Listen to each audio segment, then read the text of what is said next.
पाठ 8 मेरा दम घुटता। पाठ प्रवेश। दिन प्रतिदिन मनुष्य द्वारा प्रकृति को नुकसान पहुंचाया जा रहा है। विकास के नाम पर कारखानों तथा चिमनियों का प्रयोग वायु को और प्रदूषित कर रहा है, तो कहीं पेड़ों की अंधाधुंध कटाई के कारण प्राकृतिक गैसों में असंतुलन पैदा हो रहा है।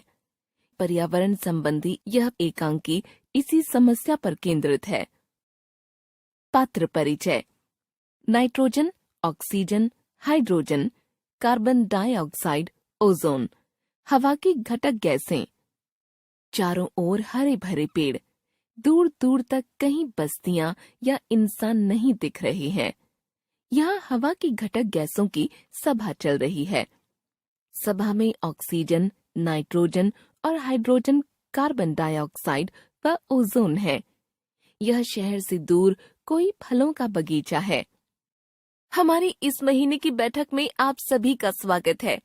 इस बार हमारे कुछ सदस्य दुबले और कमजोर दिख रहे हैं। ऐसे में सभा की अध्यक्षता के लिए मैं ऑक्सीजन को आमंत्रित करती हूँ। यह बताने की मुझे जरूरत नहीं है कि यही पृथ्वी पर जीवन का मूल आधार है। ऑक्सीजन हांफते हुए, हाँ, इस सम्मान के लिए बहुत बहुत धन्यवाद, लेकिन मेरी झूठी तारीफ तो मत करो। कहने को तो मैं जीवनदायी हूँ, लेकिन आज मेरे जीवन को ही खतरा लग रहा है। नहीं ऑक्सीजन नहीं, ऐसा मत कहो। आपके बगैर मेरी तो हालत ही खराब हो जाएगी। आज मेरे और आपके साथ रहने से ही तो पृथ्वी पर पानी उपलब्ध है। दुनिया में आधे से अधिक भाग में पानी है। आपके बगैर पानी नहीं बन सकता। पानी नहीं तो जीवन कैसे संभव होगा? धत पगली। अरे हाइड्रो, मैं तो वायु में अपने अस्तित्व की बात कर रही थी। उस पर इन दिनों इतने काले पीले दैत्यों ने हमला कर रखा है कि अरे क्या बताऊं, अपनी सभा के लिए कोई भी सुरक्षित जगह नहीं मिल रही थी। जहां जाती वहीं काली पीली जहरीली गैसें हमला कर देती थीं। लगने लगा है कि कहीं हमारा बहुमत ही खत्म न हो जाए। ये बाहरी गैसें इतनी तेजी से बढ़ रही हैं कि उन्होंने तो हमारी सेहत ही बिगाड़ दी है। देखो ना, हमारी ऑक्सीजन दीदी दिनों दिन सूखती जा रही है। अरे, मैं तो बताना ही भूल गई। अभी बैठक में आते हुए भी मैं बाल बाल बची। वह पास का कस्बा है ना, उसके ऊपर से निकल रही थी कि कई काले कलूटे राक्षस मेरी ओर आ लपके। कोई स्कूटर बस से निकल रहा था, कोई ट्रैक्टर से। उनसे जैसे तैसे बची तो मिल गई खूब ऊंची सी चिमनी। किसी कारखाने की थी। उसके धुएं में तो ऐसी तीखी गंध थी कि बस उफ, दम ही घुट गया। बड़ी मुश्किल से जान बचाई। मैं ही जानती हूँ कि इस बार सभा के लिए जगह तलाशने में मुझे कितना सिर मारना पड़ा। कहीं ऐसी जगह नहीं दिख रही थी जहाँ हमारा शुद्ध साम्राज्य हो। जिधर देखो उधर धुआं, बदबू, घुटन। नाइट्रो, वह पिछली सभा की जगह का क्या हुआ? वह तो बड़ी अच्छी थी। कोई गांव था ना? क्या बताऊं दीदी, उस गांव में सड़क बन रही है। ढेर सारा तारकोल गरम कर रहे थे। खूब काला धुआं था। और तो और वहाँ खाना बनाने के लिए न जाने कैसी लकड़ी जला रहे हैं। चारों ओर धुएं के कारण अंधेरा हो जाता है। वहाँ की तो रंगत ही बदल गई है। वहाँ हमारा कैसे गुजारा हो पाता? अरे बहन, वह सिगरेट, बीड़ियों का धुआं, हाय हाय, हमारा तो नुकसान करता ही है। धरती पर रहने वाले लोगों को भी बीमार कर रहा है। पर आदमी है कि अपना नुकसान स्वयं कर रहा है। मनुष्य को दमा, सांस से संबंधित रोग, फेफड़ों के रोग, त्वचा संबंधी बीमारियां सभी तो इस वायु प्रदूषण से ही हो रही हैं। वे क्या कहते हैं कि अपने ही पैरों पर खुद कुल्हाड़ी मारना। आगे की आवाज हंसी में दब जाती है और तभी वहाँ आ जाती है मिस कार्बन डाइऑक्साइड, मोटी, काली, हड़बड़ी में भागती हुई। अरे कार्बन डाइऑक्साइड, लगता है कि दौड़ती हुई आ रही हो, फिर भी देर कर दी। घड़ी देखो, पूरा आधा घंटा लेट हो। और ये क्या रूप बना रखा है?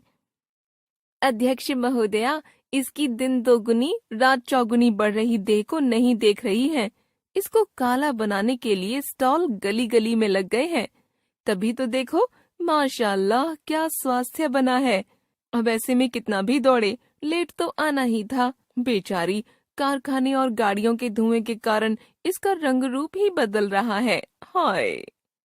फिर ठहाकों की आवाज, रुआसी आवाज में, यह लो, उड़ा लो मजाक।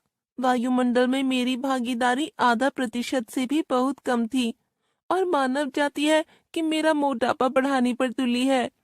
मेरे साथ साथ मेरी बहन कार्बन मोनोऑक्साइड की मात्रा भी अधिक बढ़ रही है। मुझसे ज्यादा तो वह मानव जाति को नुकसान कर रही है। तुम तो मेरे अपने हो, तुम क्यों मुझे खलनायिका बना रहे हो? मैं तो पेड़ पौधों का जीवन हूँ। और ओजोन के बारे में कभी सोचा? मेरी तो इतनी कम मात्रा थी कि लोग मुझे जानते तक नहीं थे। लेकिन ये धरती वाले मेरे विनाश पर तुले हैं। वे नहीं जान रहे हैं कि मेरे विनाश के साथ ही धरती भी नहीं बचेगी। अरे इतनी सी तो तू है, तू क्या कर लेगी? मानव मुझे छेड़ने में संकोच नहीं कर रहा है, जबकि वायुमंडल में मेरी भागीदारी 3/4 से अधिक है। तुम तो इतनी सी हो, चींटी के बराबर। हाँ, तुम लोग तो हर छोटे को कमजोर समझते हो। लेकिन मैं बता दूं, यदि मैं खत्म हो गई तो धरती तो क्या, तुम सब भी नहीं बचोगी। माना कि तुम ऑक्सीजन दीदी की सबसे छोटी बेटी हो, लेकिन इसका क्या मतलब है कि तुम कुछ भी बोलती रहोगी? अब चुप हो जाओ, वरना क्या मुझसे लड़ोगे? विश्वास नहीं हो तो कभी सूरज से पूछ लेना। सूरज के प्रकाश में खतरनाक अल्ट्रावायलेट किरणों से लड़ने की क्षमता सबसे अधिक मुझ में ही है। वरना ये किरणें धरती के लोगों को कई बीमारियों का शिकार बना देंगी। हाँ, ओजोन सही कह रही है। धरती से 10 से 50 किलोमीटर ऊंचाई पर वायुमंडल में ओजोन की पतली परत है। इन दिनों मानव जाति रेफ्रिजरेटर और एयर कंडीशनरों का अंधाधुंध प्रयोग कर रही है। इसमें प्रशीतक के रूप में काम आने वाली एक रासायनिक गैस के कारण ओजोन की सुरक्षा परत टूटती फूटती जा रही है। अभी मेरी सहेली का एक पत्र स्वीडन से आया है। क्या लिखा है बहन चिट्ठी में? वह तो बड़ी दुखी है। उनके यहाँ पानी बरसने पर तेजाब बरस रहा है। उनके इलाके की हवा तो शुद्ध है, लेकिन इंग्लैंड के कारखानों ने खूब ऊंची ऊंची चिमनियां लगा ली हैं, जिससे निकलता हुआ धुआं तैरता हुआ स्वीडन पहुंच जाता है। कारखानों के धुएं में नाइट्रोजन ऑक्साइड और सल्फर डाइऑक्साइड होती है, जो पानी के साथ मिलकर अम्ल बन जाती है। ऐसी बारिश तो हमारे यहाँ भी होने की संभावना है ना? अरे कहाँ देश विदेश की बात कर रहे हो? मुझ पर विचार करो, वरना मेरी मात्रा सीमा पार कर जाएगी। इसी कारण तो धरती का तापमान भी बढ़ रहा है। बहन कार्बन डाइऑक्साइड, तुम्हारा मोटापा घटाने और मेरी सेहत सुधारने का केवल एक ही उपाय है कि लोग अधिक पेड़ लगाएं। हाँ, बिल्कुल सही बात कही बहन। पेड़ कार्बन डाइऑक्साइड की बढ़ती मात्रा को प्रकाश संश्लेषण वाली भोजन बनाने की क्रिया से सोख लेते हैं और ऑक्सीजन मुक्त करते हैं। इसलिए सूत्रधार, तभी एक किसान बगीचे के पेड़ों पर कीटनाशक दवाओं का छिड़काव करने लगता है। दवा छिड़कने के पंप की आवाज, कुछ चिड़ियों के उड़ने की ध्वनि। अरे अरे भागो भागो! ऑक्सीजन घबराई हुई आवाज। लगता है कि आदमी पेड़ों पर दवाई छिड़क रहा है। हाय हाय, मेरा तो दम घुट रहा है। दवाई के रसायन भी हमारे वायुमंडल में घुलते आ रहे हैं। अब 9-2-11 हो जाओ। पता नहीं हमारे वायुमंडल की अगली बैठक के लिए कहीं शुद्ध स्थान मिलेगा भी कि नहीं। भागो! भगदड़, दवा, पंप, हाँफने, चीखने की आवाजें। लेखक पंकज चतुर्वेदी।